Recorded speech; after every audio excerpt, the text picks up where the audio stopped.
So without wasting too much of time, we'll get into the questions. ठीक है, तो मेरे ख्याल से in the series of data interpretation, this is the second sheet of this season. Okay, so I believe that let us get into the war at once. That is better, है ना? And we have done little foundation for this. Okay, so I'll do the first one first of all to make you understand what has actually been told in the data in the presentation. Acha, you could see that there is not too much of data to be read upon, isn't it? You'll have only a small element when it comes to reading, and that it talks about male students, female students and faculty as a percentage of their respective total strength in a university. Okay, और side में आपको दिया है male students 1500, female students 1200, faculty 250. This is the size of the population in that university. So you have a total of male students studying in the colleges 1500. Okay, you have a total of female students studying in the universities 1200, and the total number of faculty who are involved in the university is 250. Okay, data clear है? और जो description आपको table में दिया है, table मतलब जो horizontal bar chart में दिया है, वो परसेंटेज के फॉर्म में है, percentage. So you need to understand that line. If you are not able to bring that line into your understanding, you won't be able to solve the problem. Let me tell you very frankly, it is a complete question on percentage, nothing else. Okay, it is just a simple case of percentage. यदि आपको ये बात समझ में आती है, you are able to solve. फिर से बोलता हूँ, male students, female students and faculty as a percent of the respective total strength in a university. आप चाहो तो मेल के सारे डेटा को ऐड करके देखो, वो 100 के बराबर आएगा. जैसे आपके प्रेजेंटेशन में सबसे नीचे वाला जो है वो मेल स्टूडेंट्स है, उसके ऊपर वाला है फीमेल स्टूडेंट्स, और उसके बाद जो डॉट डॉट लाइन वाला है मेरे ख्याल से ऐसे करके जो आपको दिया है, डॉट नहीं मतलब हाँ मतलब स्लैंटिंग लाइन वाला जो बीच में दिया हुआ है स्ट्रिप, वो फैकल्टी का है. सबको ऐड करो, it will sum up to 100. That means it is a description of 100%. जैसे चलो एक काम करते, मेल का कैलकुलेट करते. सबसे नीचे 22 के बाद 9 दिया है, मतलब अदर्स सब्जेक्ट्स में पढ़ने वाले 22 से, ह्यूमैनिटीज में 9%, तो 22 और 9 कितने हो गए? 31%. लैंग्वेज में कितने हैं? 6. ऐड करो 37 प्लस 25, मैनेजमेंट में 25%, 37, 38, 39, 40, 42, 52, 62, zoology 5, 67, botany 6, 73, maths 12, 85 plus 7 chemistry, 92 plus 8 physics, 100. So 100% of the description of the male students are defined across various subjects which are taught in the university. Okay, is that point clear? That 100% of the total population in the male category is defined as 1500. So what is the value of 1%? 15. फटाक से दिमाग में आ जाएगा 1% is equal to 15. I said that in the last class that you need to be very sure with your calculations. खास करके when it comes to multiplication. 20 तक का table याद करने में कोई दिक्कत नहीं है, और याद करके भूल जाना is the key. I said that, you didn't do that. मैंने याद करके भूलने के लिए बोला, वो भी नहीं किया तुम लोगों ने. मजेदार बात है ना? नहीं बोलो सर, पढ़ने के लिए तो सब बोलते हैं, आप पढ़ के भूलने के लिए बोल रहे हो, तो भी हमने नहीं किया. ये करना था आपको. अब देखो पहला क्वेश्चन ये बोल रहे हैं, if 25% of the faculty members teaching a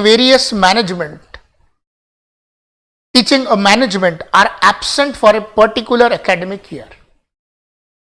तो अब देखो जरा मैनेजमेंट में जाके, तो मैनेजमेंट में आपके पास पढ़ाने वाले कितने परसेंट लोग हैं? What is the percentage of faculty which teaches management subjects? 24%? Yes, sir. Yes or no? Yes, sir.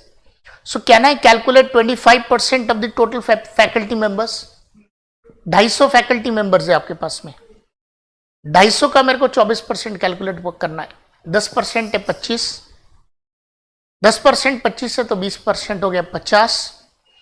Okay, 1% 2.5 है तो 2% 5, 2% 5 है तो 4% 10. That means a total of 60 faculty are devoted for management studies. I did not touch the pen so far right now. I am here in front of you.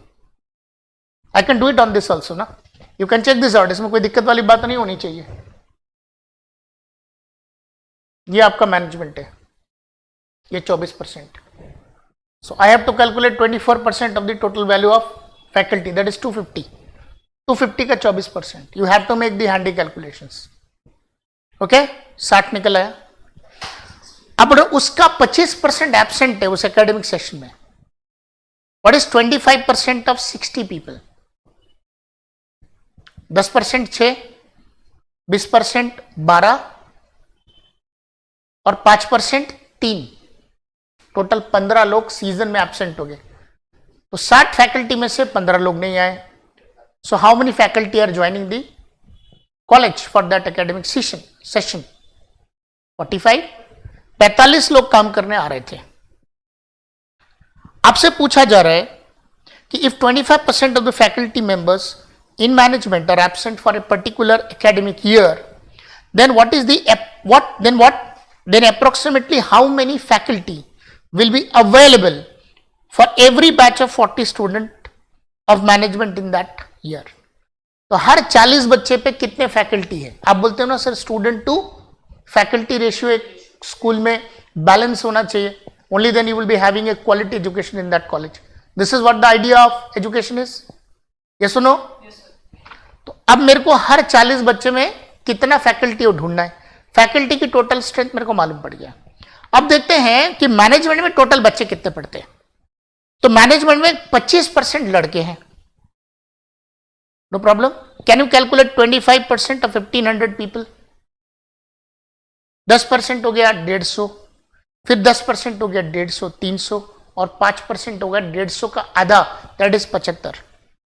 So 150 75 is equal to 375. Write it down on a piece of paper. Male students 375. 18% of the students are female, 18, और female students 1200 है.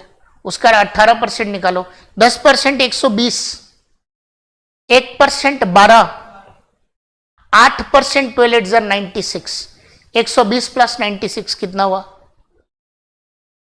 216 लड़कियां हैं. अब total बच्चे कितने हो गए management में? ऐड कर लो. 375 प्लस 216 कितना हुआ? 590. इतने बच्चों की ग्रुपिंग करनी है. 40 का एक गुच्छा बनाना है. तो कितने गुच्छे बनेंगे? 591 को 40 से डिवाइड कर लो. करो. 40 का गुच्छा चाहिए ना आपको. आपने कहा हर 40 स्टूडेंट्स में कितने टीचर्स आप अलॉट करोगे. तो टोटल स्टूडेंट्स को आप 40 से डिवाइड कर दो. What is the value?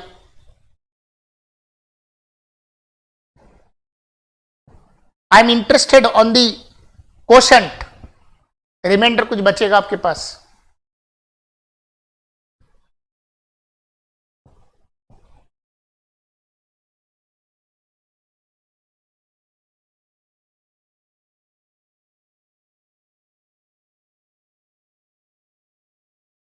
Yes, quickly make it fast. What are you doing here?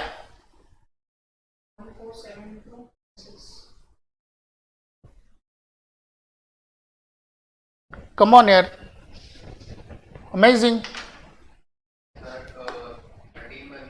216 लड़के आपके कॉलेज में. 375 लड़के हैं टोटल. कितने हो गए?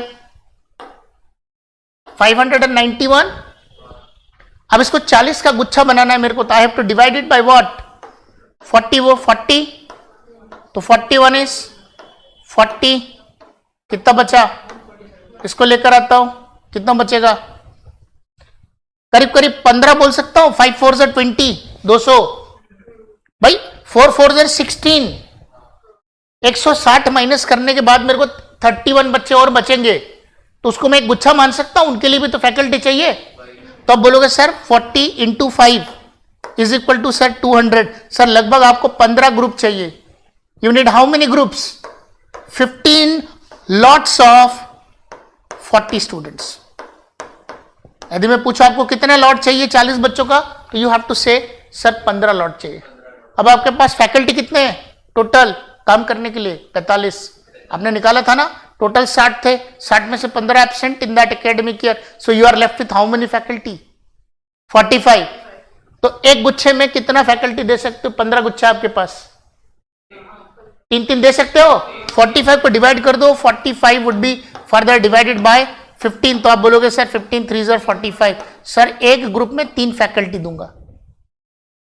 सो what is your answer? The answer to the first question is what?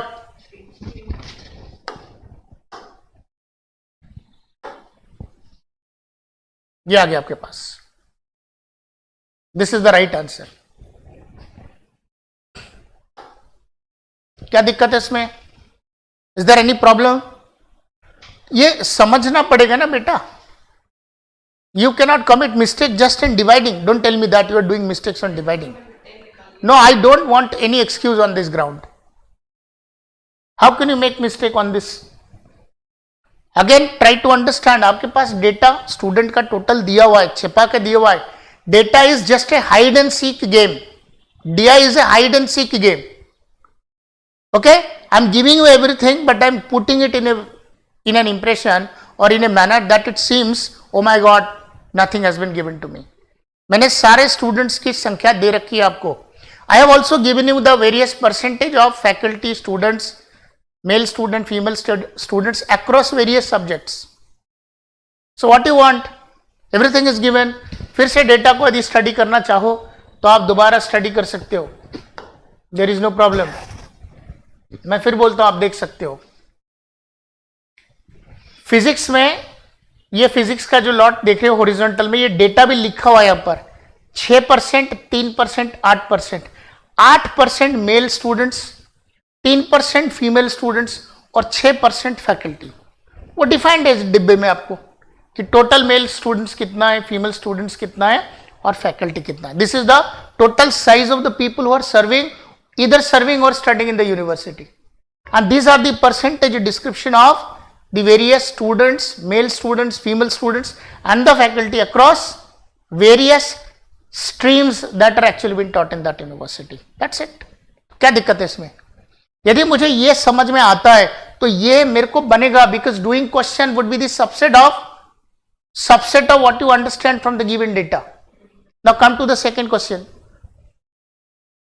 देखो जरा इसको पढ़ो. Which of the following is the maximum?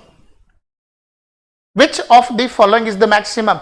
Read the 4 options and try to decide the answer from the given presentation. Number of female students in the botany department. अब देखो numbers calculate करना है तो botany में female percentage कितना है? 12%. So what is 12% of female? 144. There is no problem. 144. थोड़ा सा रेड कर लेता हूं, that would be better. Okay, so this would come out as 144. Number of female student is 144. 1% of the value is 12. 1200 students female है, उसका 1% हो गया 12.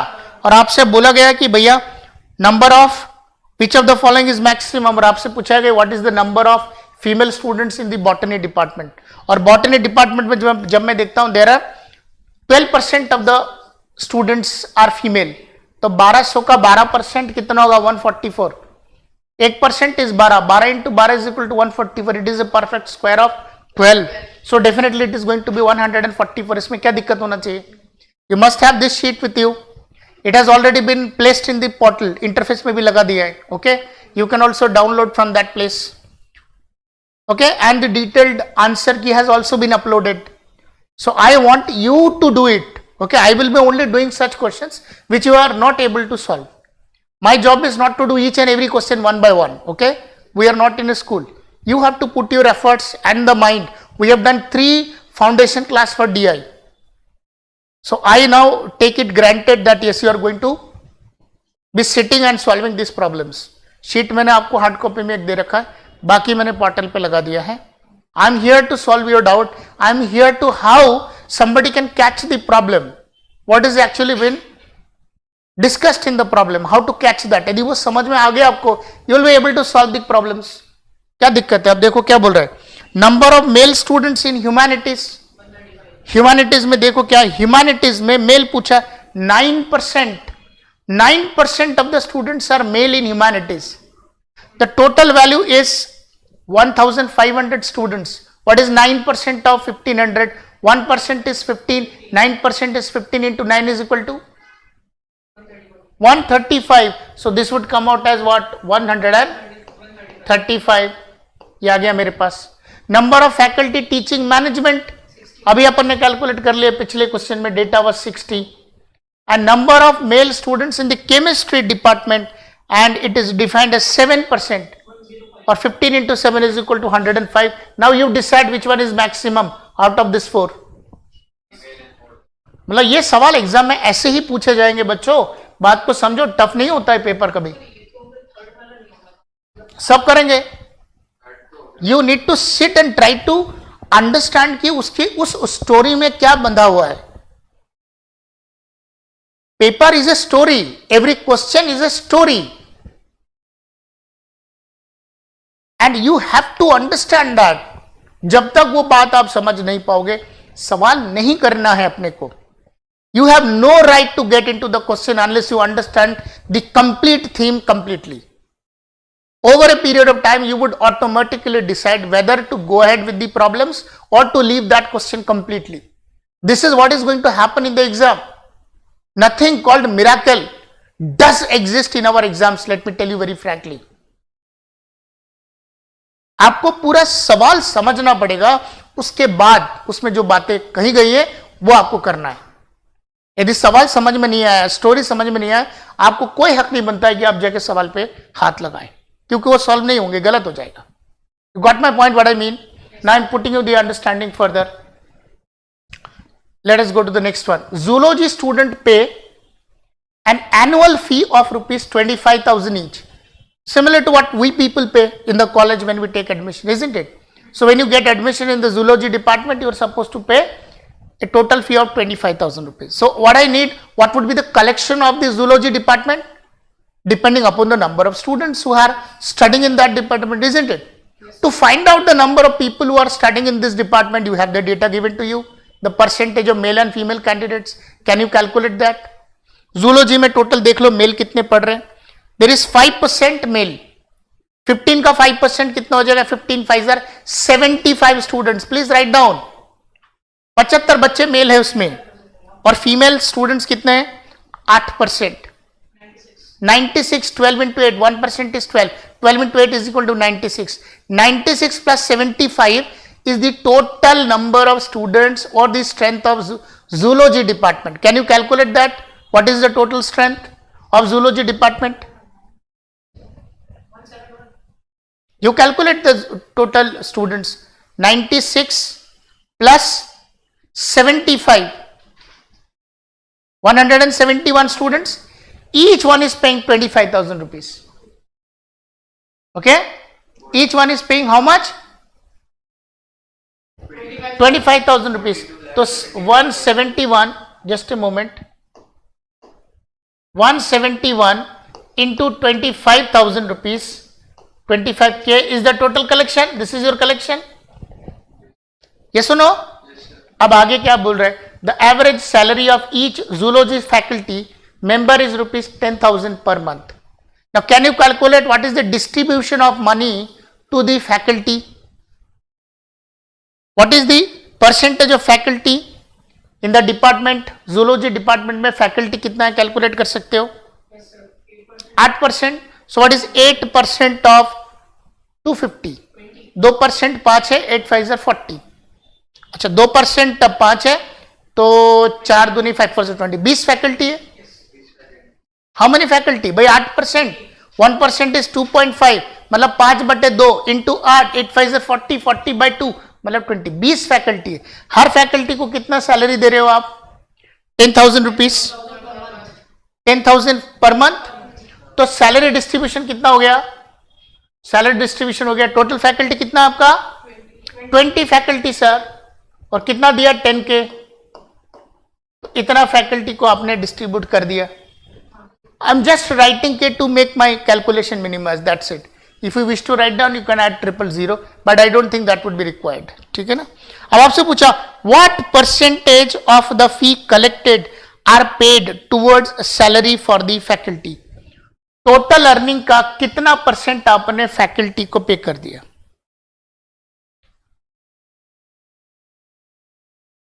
What percentage of the fee collected are paid towards salary for faculty? अब ये तो महीने का आपने दिया ना, तो 12 महीने ऐड करना पड़ेगा, हर महीने सैलरी देनी पड़ेगी ना आपको, क्योंकि पैसा तो आपने एनुअल लिया है 25,000 रुपया।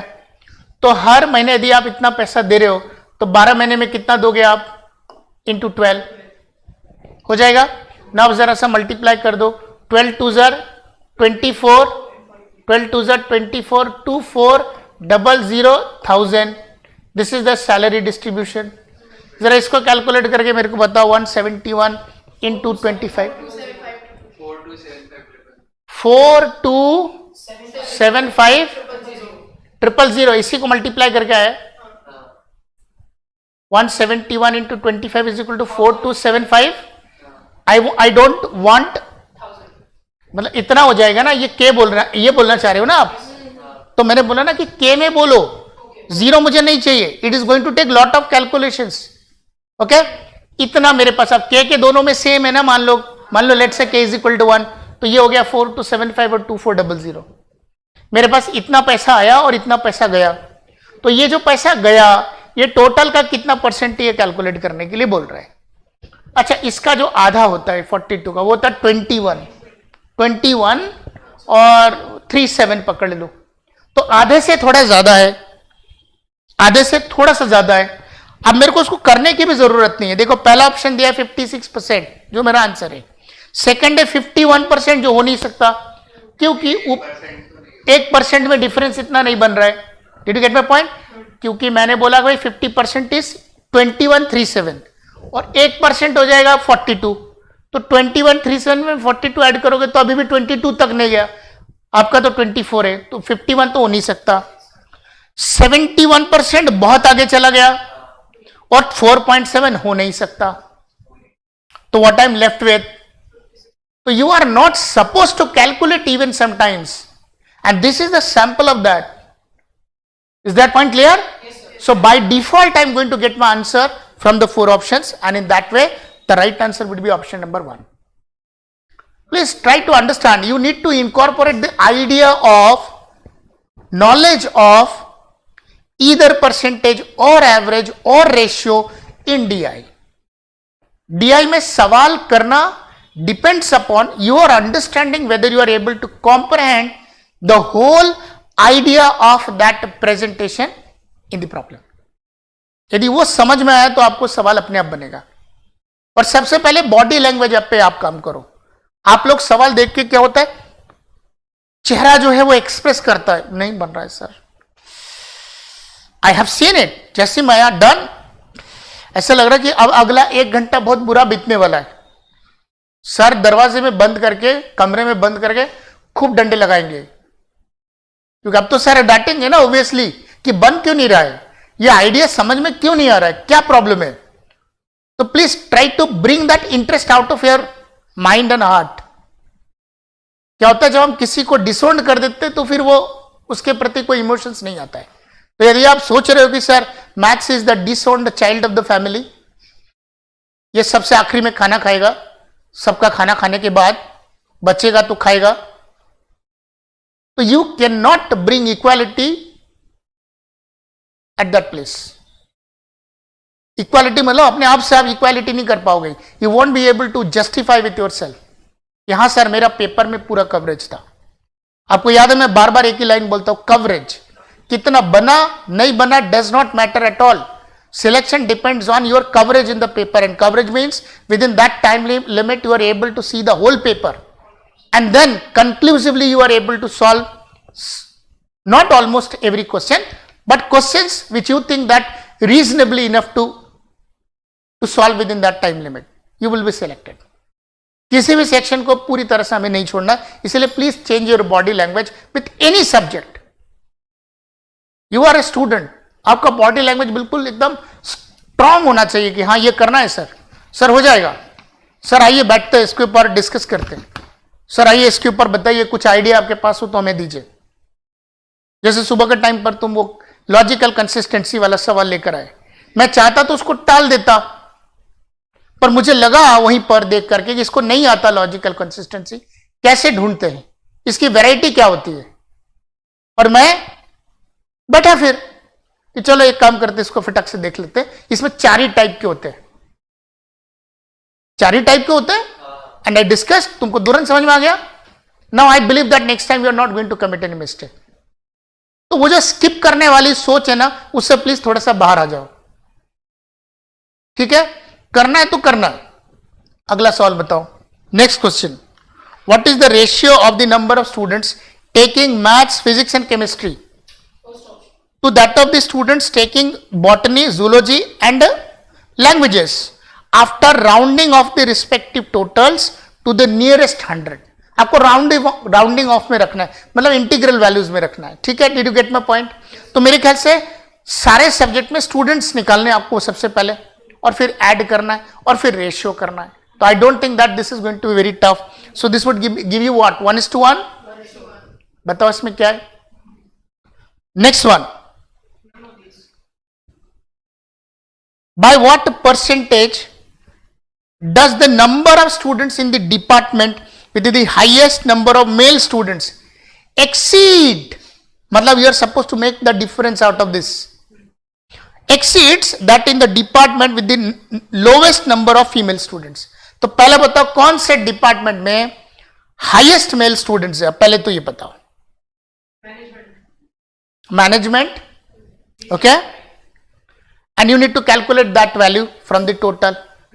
Now which department has the lowest number of girl students? यही पूछा ना आपसे। फीमेल स्टूडेंट सबसे कम कहां पर है आपका? 3%, 36। ओके, अब आपसे पूछ रहा by what percent does the number of students in the department with the highest number of male students exceeds the department with the lowest number of female students? तो दोनों को डिफरेंस करो पहले। 330 divided by 36। You need to compare with the female ना। अच्छा, क्या दिया है सवाल में? पेंसिल पे हाथ तो तब लगना चाहिए ना जब मेरे को कैलकुलेट करना है। पहले तो दिमाग में घंटी बजनी चाहिए ना कि मेरे को किससे किसको कैलकुलेट करना है। Are you not getting what I mean? Difference किया, उस डिफरेंस को डिवाइड किससे करूंगा? जिससे कंपेयर करना है। वो बोल रहा भैया फीमेल से कंपेयर कर डालो, तो 36 से डिवाइड करो, कितना आया? आई थिंक 3 पॉइंट समथिंग कुछ आना चाहिए। अरे बाबा मल्टीप्लीकेशन लगा करके देखो ना।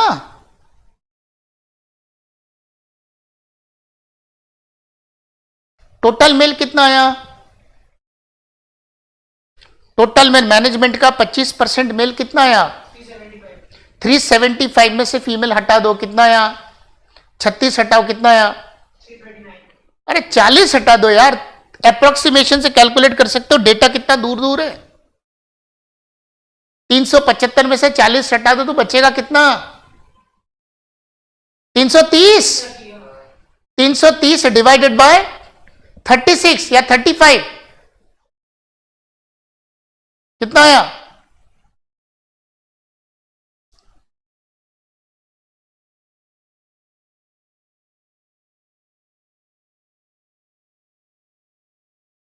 अरे give me that value, just divide it and give me the value, कितना आया?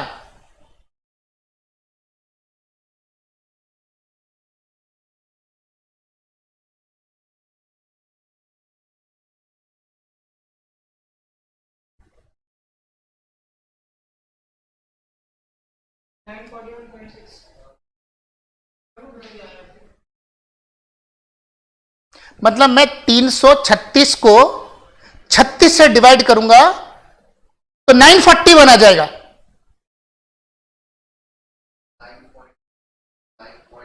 9 पॉइंट आएगा ना, तो 941 कैसे बोल रहे हो यार? अब परसेंटेज से मल्टीप्लाई करने के लिए इंटू 100 करो। प्लीज ट्राई टू अंडरस्टैंड, गलती तो कर ही रहे हो, और ये गलती नहीं है, दिस इज ब्लंडर, कि मैं 350 वाले नंबर को 35 या 36 से डिवाइड कर रहा हूं और मेरा नंबर कितना आ रहा है? 950, इतने डंडे मारूंगा ना अभी पकड़ के एक एक को। दिख रहा है यार सर, 10 का मल्टीपल दिख नहीं रहा तुमको? 35 36 नीचे डिनोमिनेटर है, उसका 10th मल्टीपल के आसपास नहीं दिख रहा है? दिख रहा है ना? तो आपको समझ में आना चाहिए ना सर, 900% या 1000% के आसपास कुछ होगा। ऑप्शन में दिख रहा है एक भी? तो क्या आंसर होना चाहिए? बात खत्म हो गई। So you need to argue on calculations भाई, इतना आसानी से थोड़ी छोड़ता हूं मैं किसी को, you know that well. Argue करो ना। मतलब सोचो 9.5 को यदि 950 बोलोगे आप डिवाइड करके, तो मैं तो दूसरी कक्षा में बिठा दूंगा ना ले जा करके, डिवीजन सीखो पहले। How can that be possibly correct? Is that point clear? Now I wanted to go for the next one. Please put some aggression कि ये कैसे करना है, ठीक है ना? पेन पकड़ने के तरीके से समझ में आ जाना चाहिए कि ये सवाल हो जाएगा। You hold the pencil and I am going to tell you that you are going to do it. I will randomly come and tell you that you are going to do it only when you hold the pencil. Confidence दिख जाता है कि ये बंदा इसको solve कर लेगा। ऐसे ऐसे पेंसिल को घुमाओगे बार बार, ऐसे करके घुमाओगे, ट्विस्ट करोगे, तो क्या चल रहा है? दिमाग में कुछ चल ही नहीं रहा ना। Getting my point? Put your mind on the word properly, focused. One slight movement and you are gone. Question आपके हाथ से चला जाएगा। इसलिए पुट योर फोकस। 2 घंटे के एग्जामिनेशन के अंदर आपका सिर पेपर से बाहर नहीं जाना चाहिए। You right inside the paper deep. Okay, क्या सोच रहा है ईशान? हाँ, गंभीर सोच में नहीं जाना है। Okay, do the next one.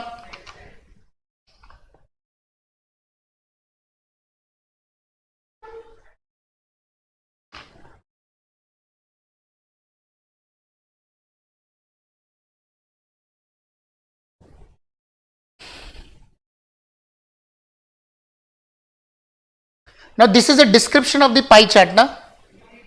All are defined in terms of degrees. Total sample space is of 360 degree. Okay, तो मेरे ख्याल से आपको समझ में आना चाहिए। This is a presentation of the import on various commodities for the year 1999 to 2000. Perfect? कौन कौन से commodities है वो दिए हुए आपको, and the total import value is $36 billion. All right, कोई दिक्कत तो नहीं है? देखो सब है ना आपके हाथ में। जैसे यहां पर $36 बिलियन है ना, मैं इसको मान लूंगा $360 बिलियन। क्यों? क्योंकि टोटल पाई चार्ट 360 डिग्री का हो गया, तो 1 डिग्री कितना हो गया? 1 degree is equal to what value? 360 degree is equal to $360 billion. तो 1 डिग्री इज इक्वल टू, अरे 360 degree is equal to 360 billion. तो 1 डिग्री इज इक्वल टू कितना? 1 बिलियन हुआ ना? Did you get my point और नॉट? और उसको मैं बाद में, चूंकि मैंने इसको बढ़ाया है उतना मैं लास्ट में कम कर दूंगा।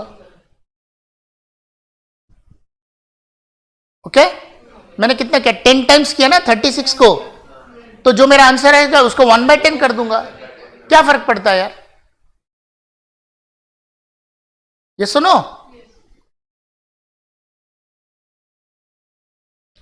तो सारे डिग्रीज में दिया है ना। जैसे जी का दिया है 64.8 डिग्री, तो मैं बोल दूंगा 64.8 बिलियन। देखो कितना आसान हो गया। हर डेटा कितना सिंक्रोनाइज्ड पैटर्न पे मैं लिख सकता हूं कि जी के लिए बोल दूंगा 64.8 बिलियन, ए के लिए बोल दूंगा 25.2 बिलियन, बी के लिए बोल दूंगा 90 बिलियन, सी के लिए बोल दूंगा 14.4 बिलियन, डी के लिए 3.6 बिलियन, ई के लिए 39.6 बिलियन और एफ के लिए 122.4 बिलियन। और जो भी कैलकुलेशन होगा लास्ट में मैं 1/10 कर दूंगा, क्योंकि मैंने 10 टाइम्स बढ़ाया उसको। Now calculate the value for question number 6. It is talking about miscellaneous item. Miscellaneous item मतलब जी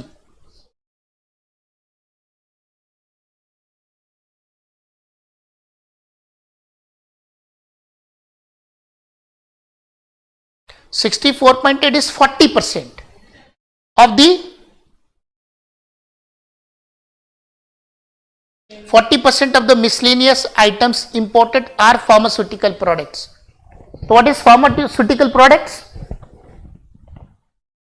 40% मतलब 2 by 5, तो 2 by 5 of 64.8 ये हो गया मेरा फार्मास्यूटिकल और ये टोटल इंटरनल का 1/8 है, तो टोटल इंटरनल क्या होगा, उसको 8 से मल्टीप्लाई कर दो, तो 8 इंटू 2 by 5 इंटू 64.8, तो टोटल वैल्यू पूछा है, तो यही होगा आपका total value.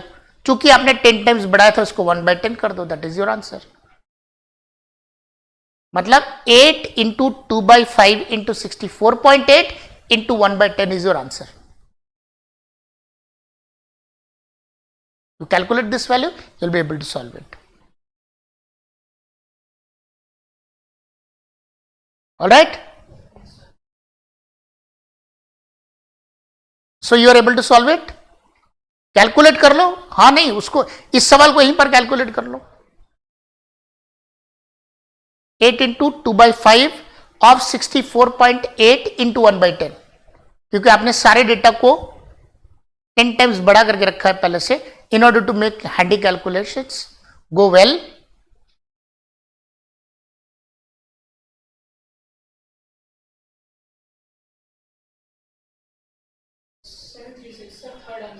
Third is the right answer. See देखो, पहला और चौथा क्लोज आंसर है, दूसरा और तीसरा क्लोज आंसर है ना, पर फिर भी उनमें देखो 5, 5, 6, 6 का डिफरेंस है। तो जब मैं ये कहता हूं, जब मैं आपसे ये कहता हूं कि मेरे को वैल्यू कैलकुलेट करो जी का, दिस इज जी मिसलिनियस, और मिसलिनियस वाला पार्ट है आपका 64.8, और मैंने ये 36 को 360 बिलियन मान लिया ना, that means I am increasing the total value by 10%, नहीं 10 टाइम्स। तो जो मेरा आंसर होगा उसको मैं 1/10 कर दूंगा to make it back on the actual value, actual figure. तो अब आपने बोला जी मतलब 64.8 बिलियन, और इसका 40%, इसका 40% मतलब 2 by 5 ऑफ 64.8, ये वैल्यू है फार्मास्यूटिकल है, ये टोटल इंटरनल कमोडिटी का, टोटल इंटरनल कमोडिटी का, इंटरनल फार्मास्यूटिकल प्रोडक्शन का 1/8 है। तो टोटल इंटरनल कितना हो जाएगा, 8 टाइम्स कर दो, 8 times of 2 by 3, 2 by 5 of 64.8, और चूंकि मैंने डेटा को ऑलरेडी 10 टाइम्स बढ़ाया है, तो फाइनल आंसर मेरा हो जाएगा 1/10 ऑफ 8 इंटू 2 by 5 इंटू 64.8। अब देखो कैलकुलेट कैसे करते हैं, ये 2 से 5 चला गया, कोई दिक्कत नहीं है। अब देखो ये इसको आप क्या मान सकते हो, दिस कुड बी 65 करीब करीब है ना, तो 8 6 48, तो ये हो गया 480, और 8 5 40, तो तकरीबन आप बोल सकते हो कि sir this is 520 divided by 25, 25 2 50, देखो 25 2 50, बचेगा 20 मतलब 21, पर आपने थोड़ा सा बढ़ाया, तो बोलोगे सर मेरा आंसर 21 से थोड़ा सा कम आएगा, तो क्या आना चाहिए मेरा आंसर अब 20.736। That is how sometimes you need to lead the question with approximation. See the sum total of what we do in the class is going to be applied properly in the exam, तभी ये सवाल बनेगा, तभी आप अच्छा कर पाओगे। आपको ये नहीं लगना चाहिए कि सर ने मैडम ने जो पढ़ाया क्लास में उसकी कोई यूटिलिटी नहीं है। दिस इज आउट ऑफ कितना साल हो गया, 2009 से पढ़ा रहे यार। Sum total of that experience that we are collaborating with the sheet, और हर साल नई sheet, the sheets are new, absolutely new. ऐसे थोड़ी वही शीट कर रहे हैं बैठ करके, every year we have new sheets.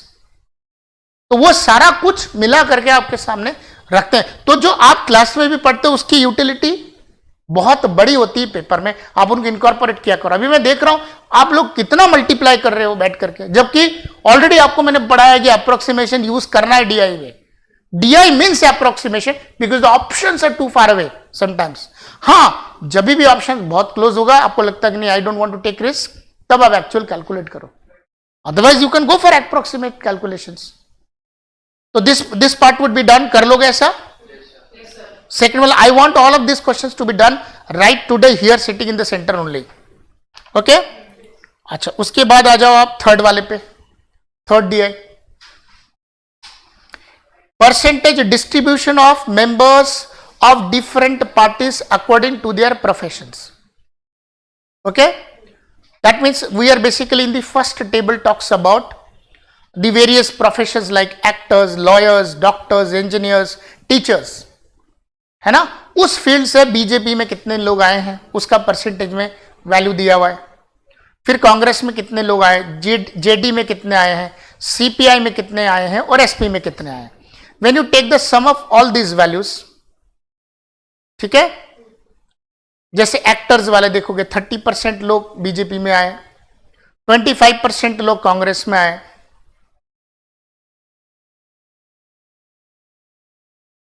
Percentage distribution of the members of different parties according to their profession. मतलब बीजेपी में जितने लोग काम करते हैं, जितने कैंडिडेट्स है, उसका 30% एक्टर्स है। This is what it talks about. Congress में जितने लोग आए एक्टर्स वाले प्रोफेशन से, कांग्रेस के अंदर जितने कैंडिडेट्स है, जितने भी मेंबर्स है, उनमें से 25% एक्टर्स है।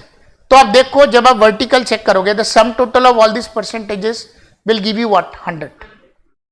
तो ये तो परसेंटेज की बात हुई। अब जब तक डेटा नहीं दोगे तब तक मैं वैल्यू कैलकुलेट नहीं कर सकती, you know that very well. CLAT में यूजुअली क्या होता है, एक देते तो दूसरा नहीं देते, पता नहीं क्या सोच के बनाते पेपर, हर बार वही मारा मारी। नीचे दिया है percentage distribution of members of different profession according to their parties. पहले वाले ग्राफ में मेरे पास टोटल दिया हुआ है कि बीजेपी के टोटल प्रेजेंटेशन में से एक्टर का प्रेजेंटेशन कितना है, लॉयर का प्रेजेंटेशन कितना है, डॉक्टर का प्रेजेंटेशन कितना है, इंजीनियर का प्रेजेंटेशन कितना है, टीचर्स का प्रेजेंटेशन कितना है। सम टोटल किया तो 100% मिल गया। ओके, द सेकेंड ग्राफ जो टेबल में आपको दिया है, that talks about percentage distribution of members of different professions according to their parties. मतलब बीजेपी में, ओके, अच्छा, फिर टोटल करोगे, बीजेपी में एक्टर्स, कांग्रेस में एक्टर्स, जेडी में एक्टर्स, सीपीआई में एक्टर्स, एसपी में एक्टर्स, सब ऐड करोगे तो आपके पास कितना आ जाएगा, 100 आ जाएगा। मतलब ये दोनों टेबल इंटरलिंक्ड है, एक वैल्यू आएगी तो अगली वैल्यू नीचे वाली वो बना देगा। Is that point clear? I hope that part is clear. सब कुछ परसेंटेज में दिया हुआ है। ओके, अब आपसे पूछा the number of teachers among the members of the council is the same as the number of members of which party? The number of teachers among the members of the council is the same as the number of members of which party?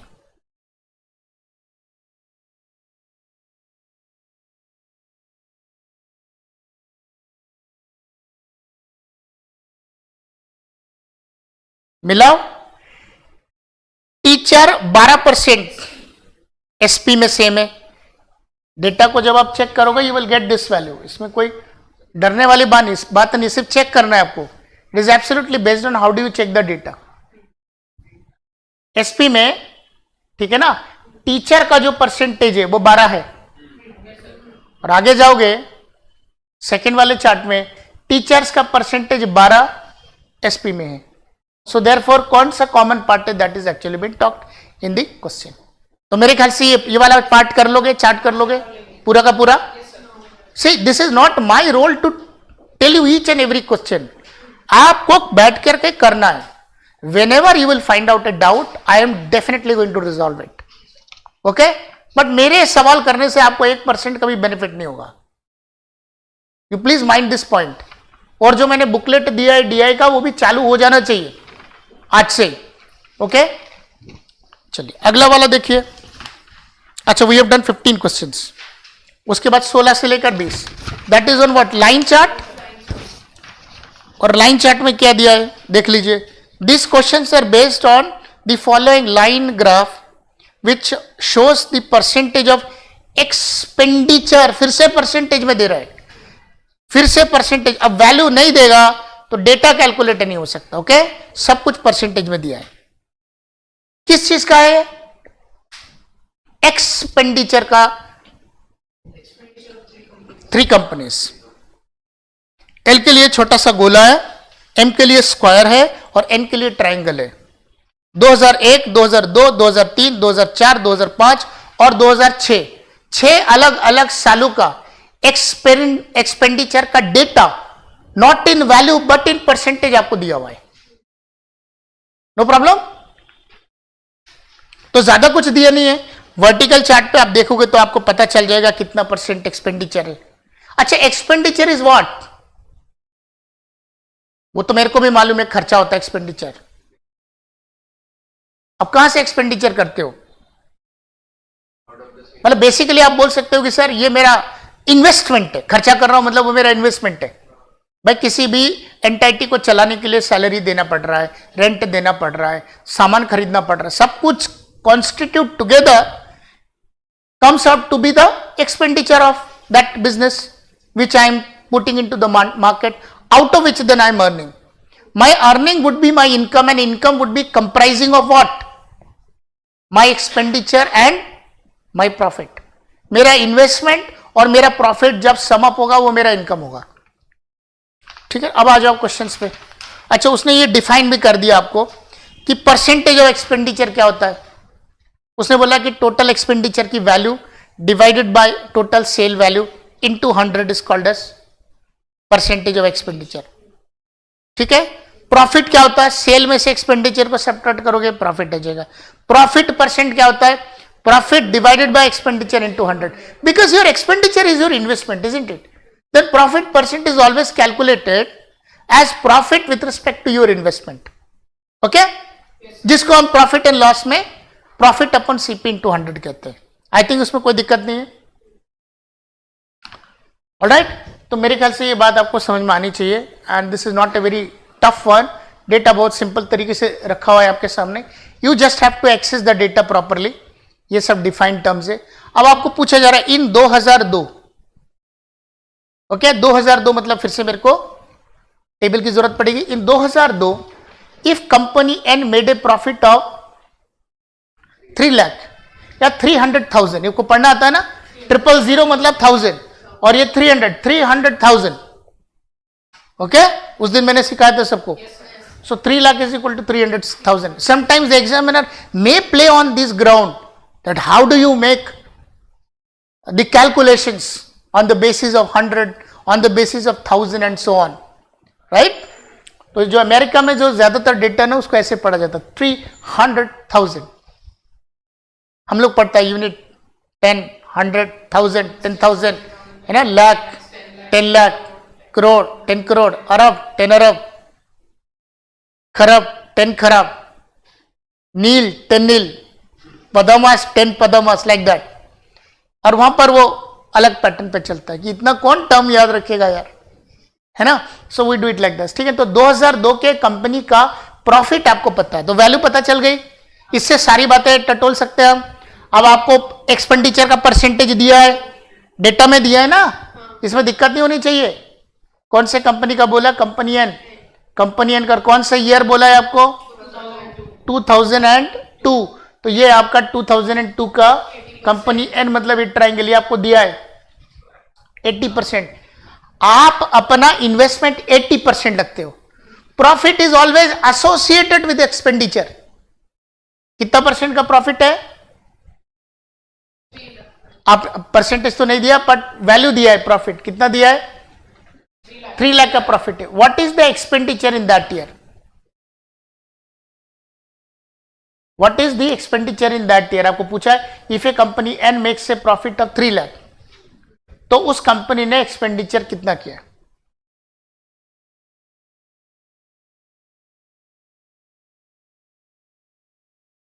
कुछ investment देना चाहिए। Investment आपको calculate करना है।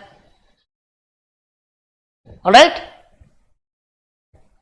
और आपके पास या तो सेल वैल्यू दिया हो, कुछ सेल वैल्यू वगैरह दी हुई है क्या? अब यहां पर आपको एक्सपेंडिचर कैलकुलेट करना है, तो प्रॉफिट टोटल दिया है, सेल आपके पास होना चाहिए। या तो सेल हो कि सर सेल में से मैं प्रॉफिट को सब्ट्रैक्ट करूंगा, I will be getting the expenditure. But percentage of expenditure दिया है, कितना दिया है? तो 80 डिवाइडेड बाय सेल, ठीक है ना, 80 divided by sale into 100, 80 divided by sale into 100 is equaled as percentage of. तो बेसिकली आप क्या बोलना चाह रहे हो? Percentage of expenditure into sale is equal to expenditure. मैं सेल की वैल्यू यहां से कैलकुलेट कर सकता हूं। Can I calculate the value of sale? क्योंकि my expenditure is defined with respect to my sale. My expenditure is, this is the value of the expenditure और this is percentage of expenditure. Percentage मतलब 80% है वो, ठीक है ना, और यहां पर एक्सपेंडिचर है, ये सेल है। 80% मेरे एक्सपेंडिचर है, सेल के साथ इक्वेट करके मैं दोनों के बीच में कोई रिलेशनशिप बना सकता हूं। मतलब क्या सेल को एक्सपेंडिचर के वेरिएबल में लिख सकता हूं? अब सेल है, एक्सपेंडिचर है, सेल में से एक्सपेंडिचर को सब्ट्रैक्ट करके प्रॉफिट की वैल्यू इक्वेट कर सकता हूं, जो आपने मेरे को दे रखा है। तो एक्सपेंडिचर की वैल्यू अपने आप निकल आएगी। Did you get my point? Do it and tell me the answer.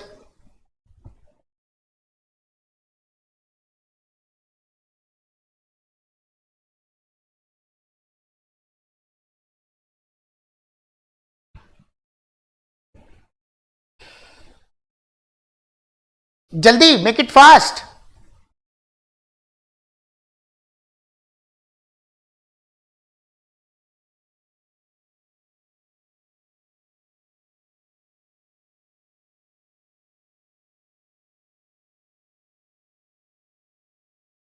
इस सवाल में तुम पेन लगा रहे हो ना, इसलिए मुझे गुस्सा आ रहा है। तुम पेन लगा रहे हो ना, इसलिए मुझे गुस्सा आ रहा है। जब तुम खुद कह रहे हो कि सर एक्सपेंडिचर सेल का 80% है, एक्सपेंडिचर सेल का 80% है, तो प्रॉफिट सेल का कितना परसेंट है? 20%। वो 20% की वैल्यू कितनी दे रखी है आपके सवाल में? 3 लाख। यदि सेल का 20% 3 लाख है तो टोटल सेल कितना हुआ? 15 लाख। 15 लाख में से प्रॉफिट को हटा दो, 3 लाख बचा कितना? तो मेरा एक्सपेंडिचर हो गया 12 लाख। मुझे गुस्सा इस बात के लिए आ रही है कि जो वहां पर मैं कर रहा हूं क्लास में, वो इंप्लीमेंट नहीं करते हो आप, और because of the lack of practice what happen, आप वहां सवाल छोड़कर आते हो और कहते हो सर बहुत टफ था। आप खुद बोल रहे हो कि sir percentage of expenditure is given as 80, और वो जो वैल्यू है एक्सपेंडिचर की वो सेल के रिस्पेक्ट में डिफाइन किया है। तो सर टोटल सेल का 80% मेरे एक्सपेंडिचर है, तो प्रॉफिट कितना हुआ? 20% ऑफ द सेल। मतलब 1/5 of the sale is equal to 3 lakh. 1/5 of the sale is equal to 3 lakh. तो sale is equal to 5 into 3 is equal to 15 lakh. तो मेरा सेल हो गया 15 लाख। ओके, उसमें 3 लाख का प्रॉफिट है, हटा दो, बचा कितना? एक्सपेंडिचर 12 लाख। नहीं कर पाओगे? नहीं, पेंसिल लगा के नहीं करना इस सवाल को, इस तरह के सवाल को। बट ये all of a sudden randomly भी नहीं होगा।